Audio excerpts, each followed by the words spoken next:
Welcome to a podcast. Total Survey Design. Hello everyone. Welcome back to the Total Survey Design podcast. My name is Hanyap Lee. And I'm Azdran Soma. In this episode, we will discuss writing good survey questions.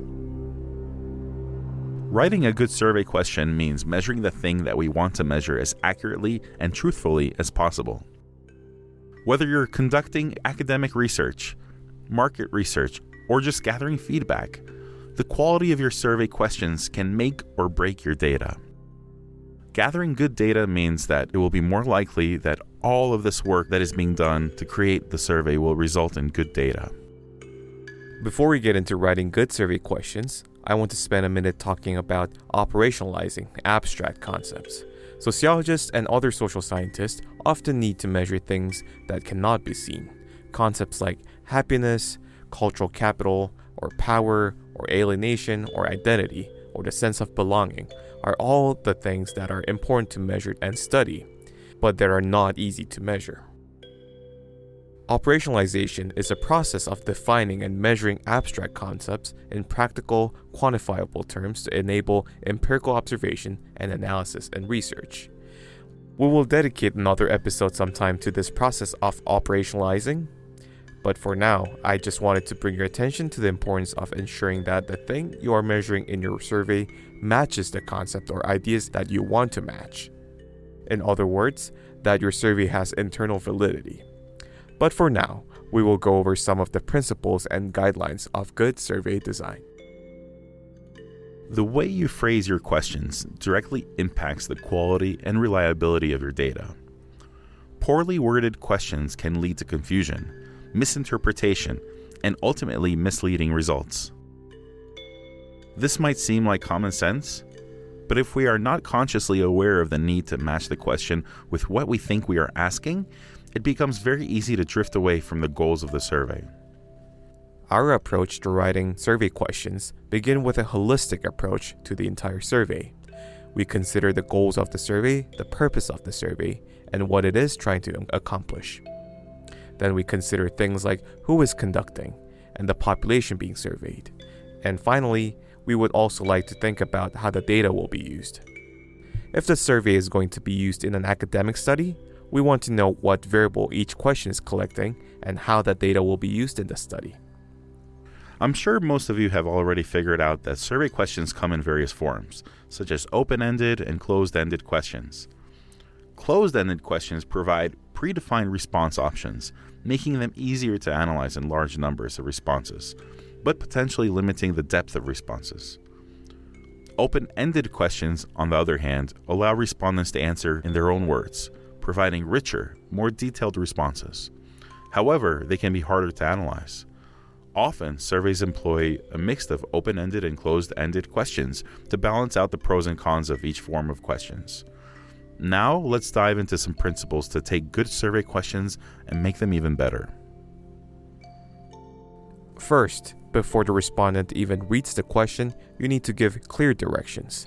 Whether it is instructions before each individual question or at the beginning of a set of questions, it is important that it is not assumed that the respondent knows what is being asked.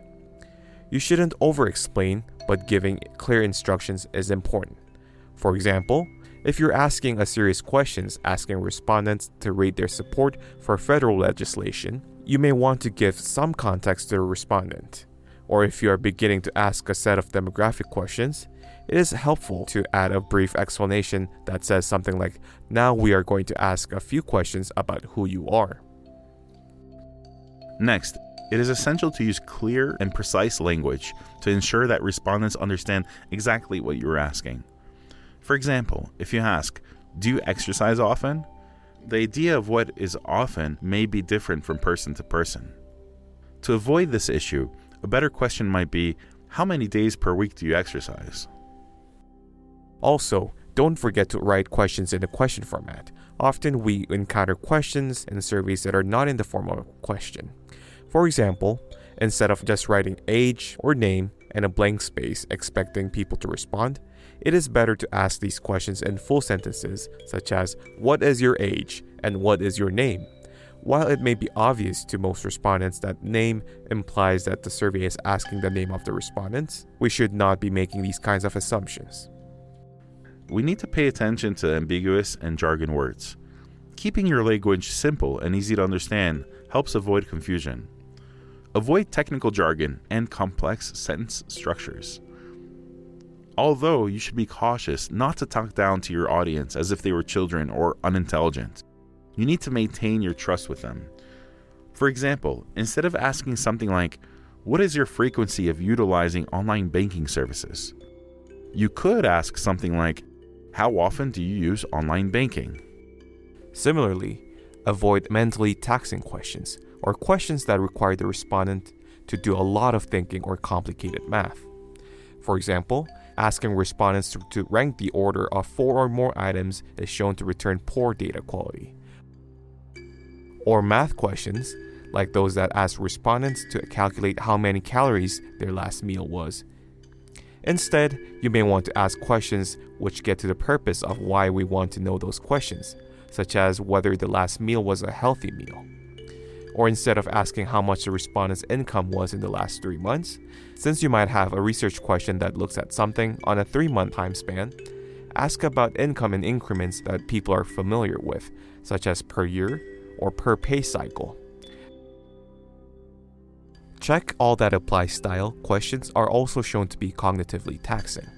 While check all that apply questions can be useful under certain circumstances, you might want to design the question in a way that makes responding easier, such as by having respondents answer yes or no to each item in the list. Finally, you can counter mentally taxing questions by using visual design techniques to make questions easier to read and answer. A common problem we see with questions is due to bias, and avoiding bias is crucial. Your questions should be neutral and not lead respondents towards a particular answer. For instance, a recent survey by US Bank asked, "How much would you agree with the following statement? It was easy for me to accomplish my task." It may not be apparent, but asking how much you agree with a statement is biased. Instead, a question should be balanced to avoid bias. For example, how much would you agree or disagree with the following statement? This phrasing is neutral and doesn't suggest a preferred answer.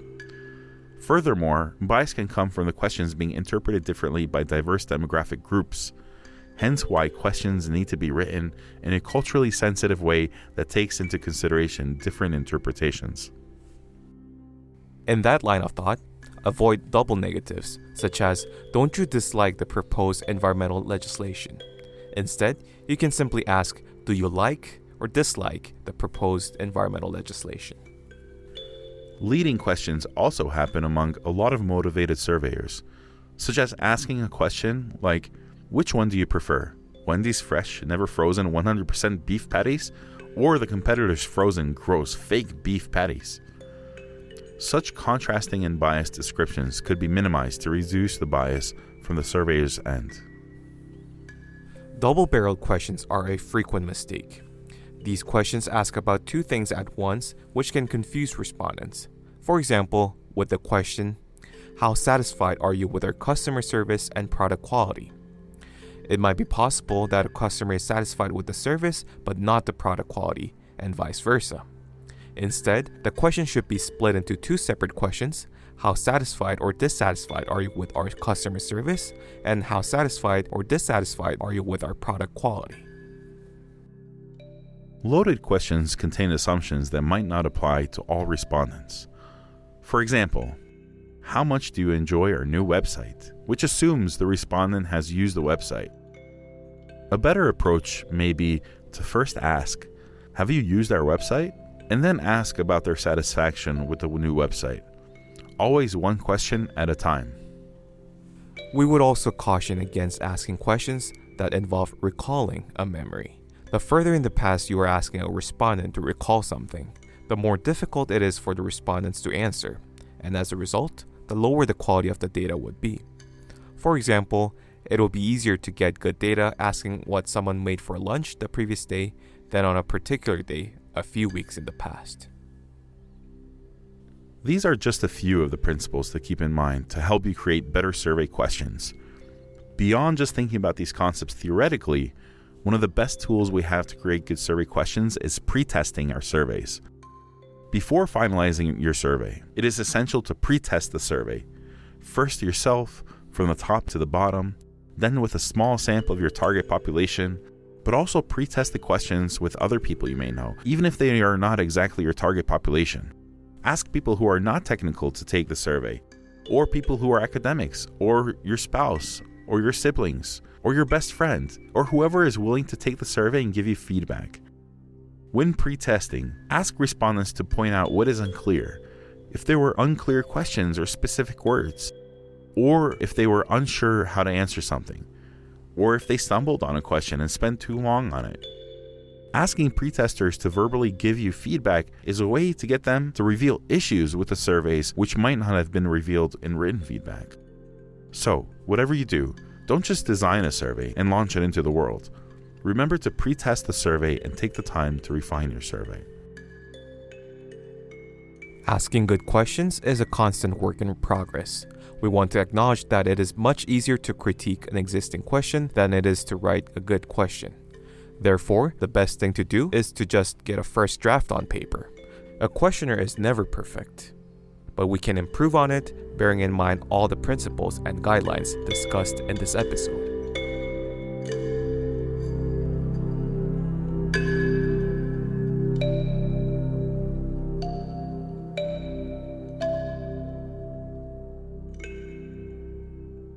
Don't forget to subscribe.